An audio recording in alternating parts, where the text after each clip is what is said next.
Good afternoon, sir. My name is Aquino Jancherado S., an intern from Our Lady of Fatima University under the Department of College of Criminal Justice. I'm 22 years old. My father is a mechanic and my mother is a housewife. Apat kami magkakapatid, and pangalawa po ako. My older sister graduated at New Era University. She scores is business ad, and my other sister is a senior high school from Our Lady of Fatima University, and my baby brother is uh, a high school from a high school from Judge Feliciano Belmonte. So my hobbies are playing basketball or any kinds of outdoor games, any sports, and my other hobbies are playing instrument, guitar and piano. My goal in life is to become a successful law enforcer or a police officer. The reason why I want to become a police officer is because I want to serve. I want to serve and protect the community, and also I want to help my family. Um, Gusto ko makabawi sa kanila for all the sacrifices, for all the support, for all the guide that he gave to me. Not just only me, and for also to my other siblings. Um, the reason why I'm working hard and studying hard is because um, I don't want to fail, or I don't want them to feel disappointed at me. I don't want them to be disappointed at me. Um, that's why I'm trying my best to become. I'm trying my best to pass and to learn, because the dream this dream is I want to pursue this because I want to help them. Gusto kong ibalik lahat ng sakripisyong ginawa nila, especially for my tuition fees, for any expenses during this college days. Um, so, sa amin kasi magkakapatid, sa akin yung may pinakamalaking gasto sa ngayon. So, the reason why I'm striving and working hard is, para makabawi, para makatulong sa kanila. Next is the BFP. The thing that I learned on BFP, or the Bureau of Fire Protection, is BFP is the responsible for the BFP is the responsible for the destruction of fires, on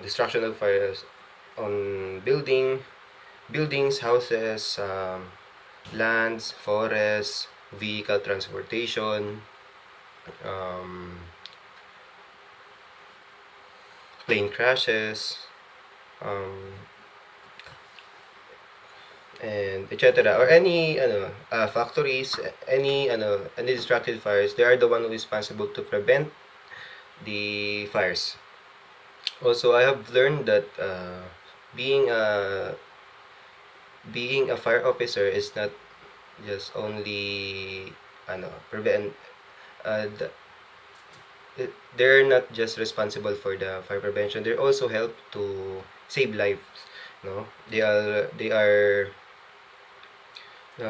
because during our immersion phase, the speakers of the speakers are very effective because they taught us the mission and vision of the BFP, the history of the BFP, and also they discuss all the function and equipments of the BFP. And also, they they discuss the training that they're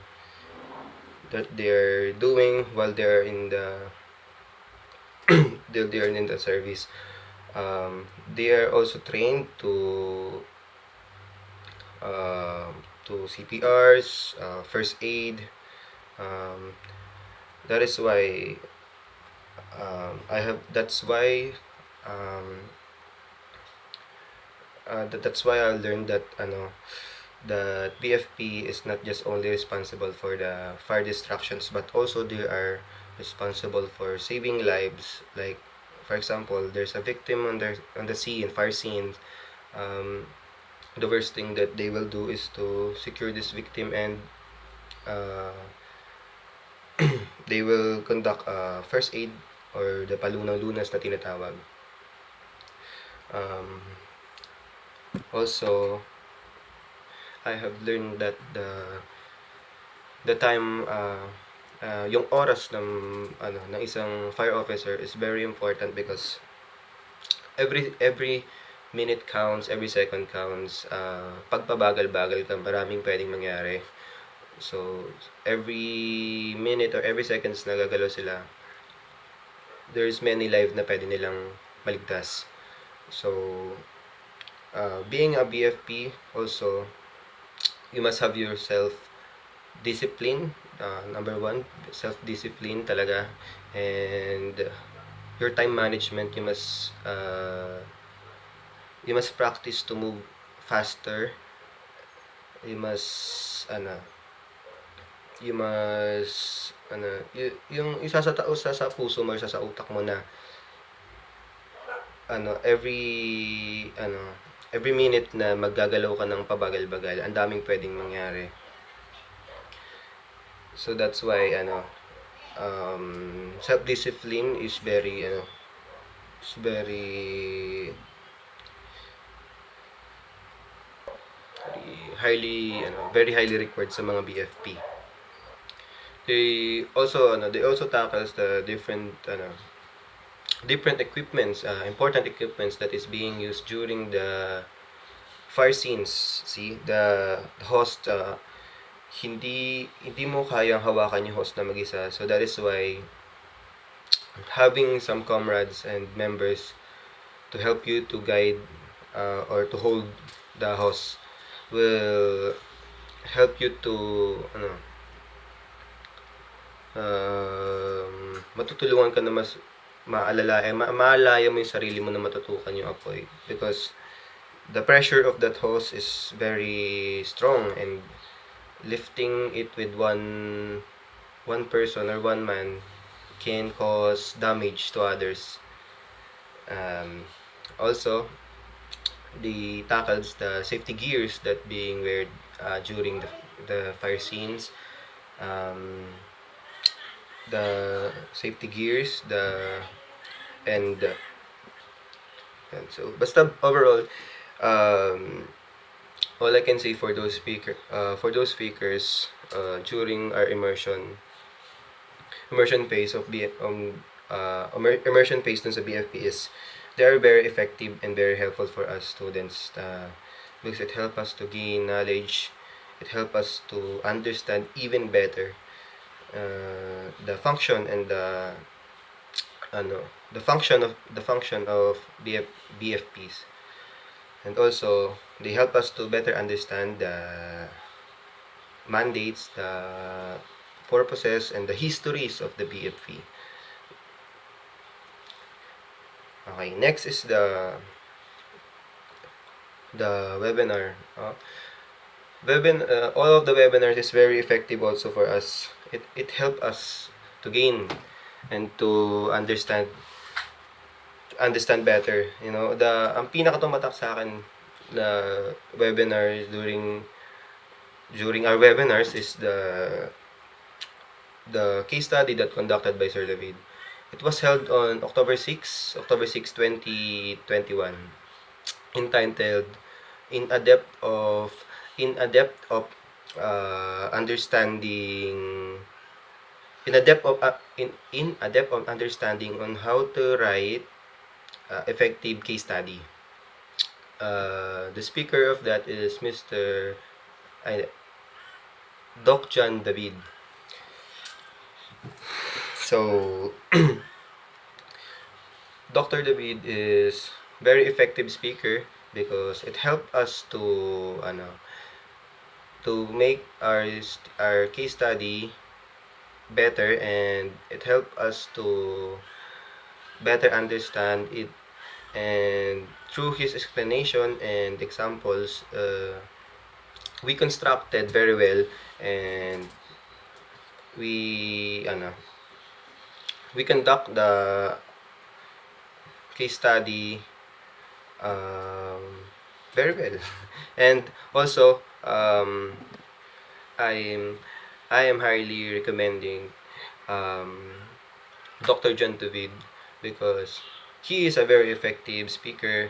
He is a very good speaker, and because um, all of his work and achievements inspires us to do our best, and to give all our best. The next webinar that really na tumatak sa akin is yung human rights din po. Yung human rights with the human rights that was held on September 9, September 9, 2021.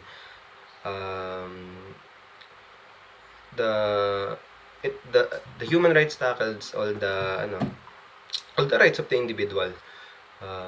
Sinasabi nga po dun na lahat ng tao ay may sariling karapatan. So, we have the right of education, right of housing, right of jurisdiction, and right of equality. All of the rights are being explained during those webinars. And next is the international na webinar is inaalala ko po is yung cybercrime.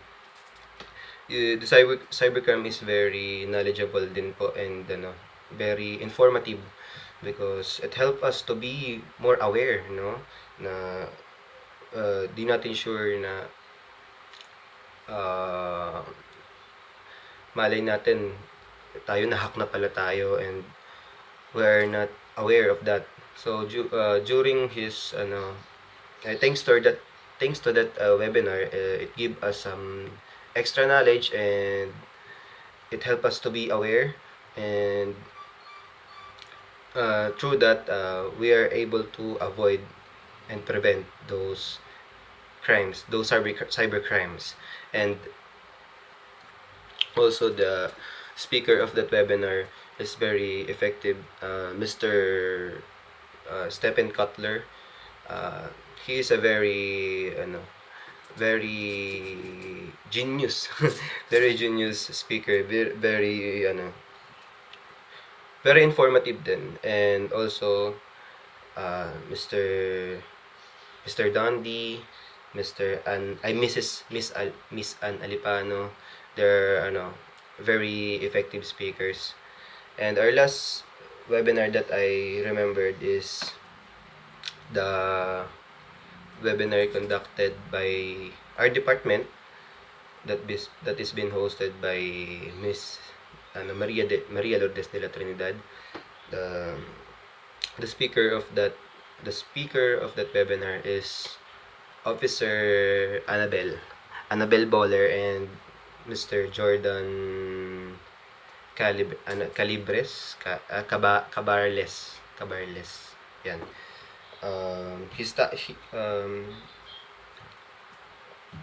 Miss Officer Annabel discussed the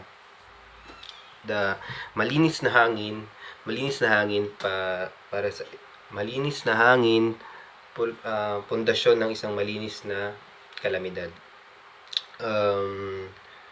It very it's very helped me to understand that the simple ways na pwede tayong makasuhan pala is dahil lang sa hindi tayo aware sa mga nagagawa nating mali na nakakasira para sa kalikasan.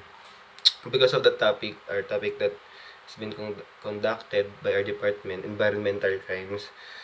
So, the speaker discussed very clear about the topic, the simple environmental crimes na madalas nagagawa ng mga tao na hindi natin namamalayan.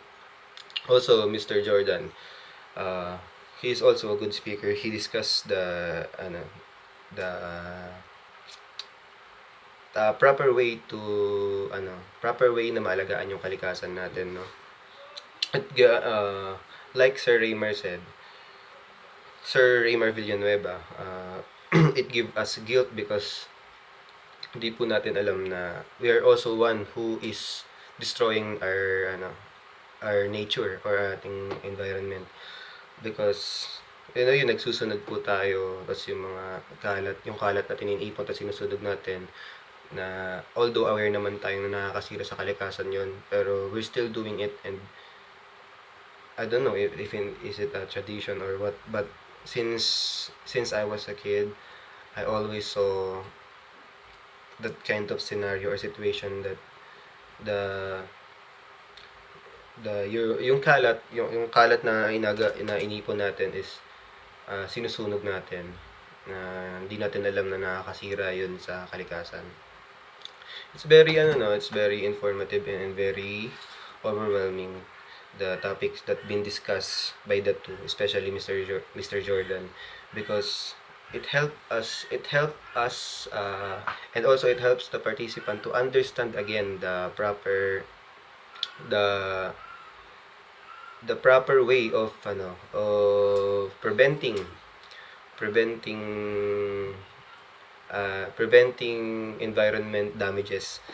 So, for example, the simple pagtapon ng basura, simple pagtapon ng face mask, simple pagtapon ng kalat mo, 'di ba? We're not aware that simple littering can destroy nature, especially in oceans or seas. It gives the creature on the ocean, especially fishes, turtles, na di natin alam na nakaka-apekto rin para sa kanila yun, na pwedeng bumalik din sa atin because we're eating fish, we're eating seafoods, diba? And that's the webinar, our last webinar is very helpful for me, not just for me and for others. So that's it. And lastly,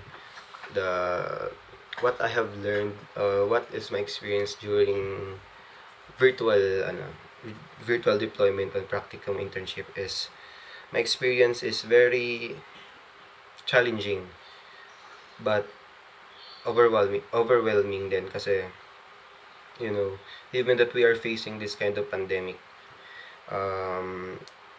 our government or our Lady of Fatima University give us the chance or opportunity to still study, and they are still able to make some alternative learning system, diba?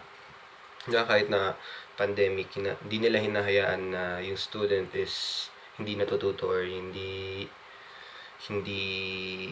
walang natututunan, no? So I'm still thankful because of this new normal of us. There is still a way para matulungan yung mga estudyante na matuto. And also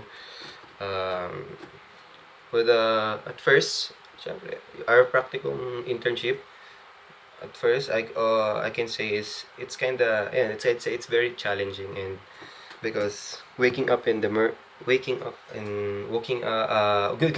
ng umaga, pagising mo ng umaga pa lang is mahirap na. Tapos with additional of warm up exercise, doesn't exercise, it makes your body uh, body 'di ba, basta ang daming body pains na tumatama tapos yung katawan mo hindi pa gano'n ka-adjust. So, that is one the main struggle that I encountered during this virtual ano virtual virtual session, no.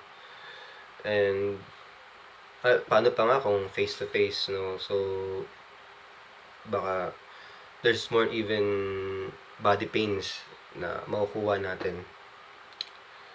So yet it's kinda very hard and challenging, but it's also kind of fun because this is also a new experience for us, and this is our requirements unable to for us to graduate the fourth year level, no. So all I can say is uh, we must we must work hard. Dapat di tayo tumigil. Uh, we always kailangan gagawin natin yung best natin para sa kinabukasan. So that's it. Thank you.